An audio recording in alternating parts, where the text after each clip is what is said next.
Eu queria só lembrar para vocês, naquela questão que a gente falou, olha, o senador Omar Aziz não foi tão atendido quanto outros senadores, mas um senador é um senador, é isso que eu estava falando. No Senado são 81 senadores, o Omar Aziz, além de ser um senador, ele é um senador que coordena a segunda maior bancada, e ele é alguém que, por causa da SUFRAMA, já foi pedra no sapato de outros presidentes. Veja, no impeachment da Dilma, antes do impeachment da Dilma, o senador já era o Omar Aziz. A indicação para a superintendência da SUFRAMA, naquela ocasião, passou como um trator a respeito da vontade da consulta a ele. Quando foi o momento de votação do impeachment da Dilma, aquele pedido de voto para que ele fosse a favor da presidente teve um contraponto e argumento. Olha, vocês passaram por cima, não respeitaram a bancada e a minha escuta e o meu entendimento a respeito desta função que é importante para o Estado, né?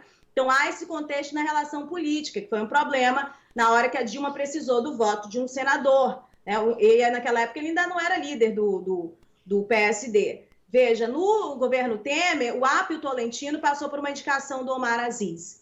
E aí, nós vamos para o governo Bolsonaro, que atropelou a bancada totalmente, indicou o Coronel Menezes, que desde o início foi sempre por confronto, um confronto de declarações, que eles consideravam sempre muito desrespeitosas, sobretudo Omar Aziz. E foi assim até o final. E o próprio Menezes veio a público algumas vezes para dizer que a instabilidade no cargo dele se deu em função de opositores, né, de caciques do estado do Amazonas, se referindo sempre ao Omar Aziz e colocando o Omar Aziz como linha de frente de ataque das declarações dele nessa relação com o presidente Bolsonaro.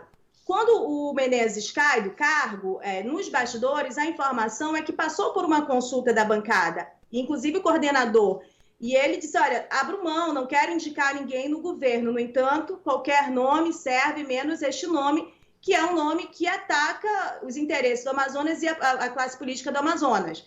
Havia esse entendimento por parte da classe política do Amazonas, Menezes cai nesse contexto, e ele próprio várias vezes deu essa confirmação dessa informação em declarações, em entrevistas. E aí a gente vê o que foi o mandato do Omar Aziz em relação ao governo Bolsonaro. A gente já cansou de falar aqui em relação à CPI da Covid, a atuação dele sempre foi de contraponto ao Bolsonaro, em alguns momentos calando o Bolsonaro, né? O Bolsonaro sempre fazendo ataques que a classe política não conseguia se contrapor e o Omar Aziz conseguia, né? Na mesma linguagem, na mesma linha de resposta. Bom, é esse contexto que a gente precisa entender da atuação deste senador, da importância de uma vaga de senador e a forma como o Omar se coloca no espaço de poder, no enquadramento nacional. Muito bem, Rosane Carvalho, muito obrigado por mais uma coluna de política. Seguiremos acompanhando essas informações e, claro, qualquer novidade, você entra na nossa programação para trazer informações exclusivas para os ouvintes da Band News Difusora FM. Obrigado, Rose. Até mais.